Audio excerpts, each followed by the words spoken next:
तो कल हमने चालू किया था कि ऑडिट सर्विसेज देने के लिए जो स्टैंडर्ड डबल एएसबी ने इशू किए उनको हम स्टैंडर्ड्स ऑन ऑडिटिंग कहते हैं। रिव्यू के लिए होते हैं standards on review engagement, assurance engagement के लिए होते हैं स्टैंडर्ड्स ऑन अश्योरेंस एंगेजमेंट, और नॉन अश्योरेंस सर्विसेज जिन्हें हम रिलेटेड सर्विसेज कहते हैं उनके लिए होते हैं स्टैंडर्ड ऑन रिलेटेड सर्विसेज। और मैंने आपको एक होमवर्क दिया था, एंगेजमेंट स्टैंडर्ड्स क्या है, आपने इसको पूरा कर लिया होगा, अपने गूगल टास्क पे डाल लिया होगा।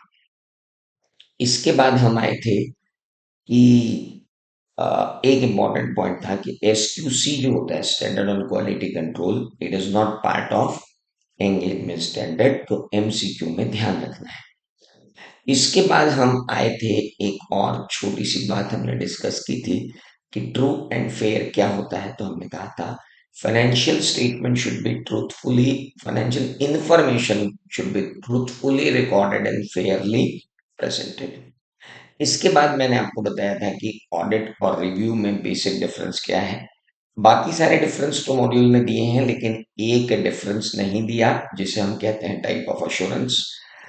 ऑडिट में पॉजिटिव एश्योरेंस दिया जाता है जबकि रिव्यू में नेगेटिव एश्योरेंस दिया जाता है। पॉजिटिव एश्योरेंस का मतलब होता है to the best of our knowledge and belief financial statements are giving true and fair view, इसको कहते हैं पॉजिटिव एश्योरेंस। नेगेटिव एश्योरेंस क्या होता है, we have applied limited audit procedures, and on the basis of that we can conclude that prima facie we do not find any instance which can represent that there is misstatement। इस तरीके की चीज को कौन सा assurance बोलते हैं, negative assurance. उसके बाद मैंने दो चीजें आपको बताई थी।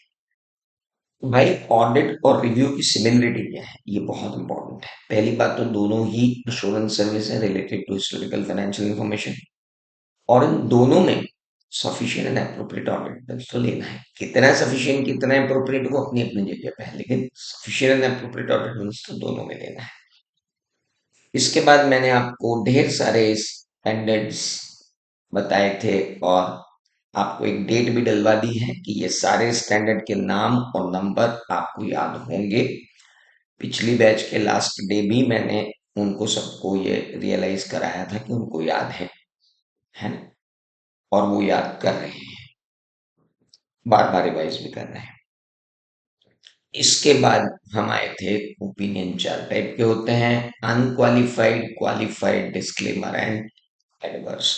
और ये चार तरीके के ओपिनियन में अनक्वालिफाइड मतलब financial statements are giving true and fair view, qualified means subject to something financial statements are giving true and fair view, disclaimer मतलब I am unable to form and express any opinion on financial statement, और adverse का मतलब financial statements are not at all giving true and fair view। बाकी की बात करेंगे आज।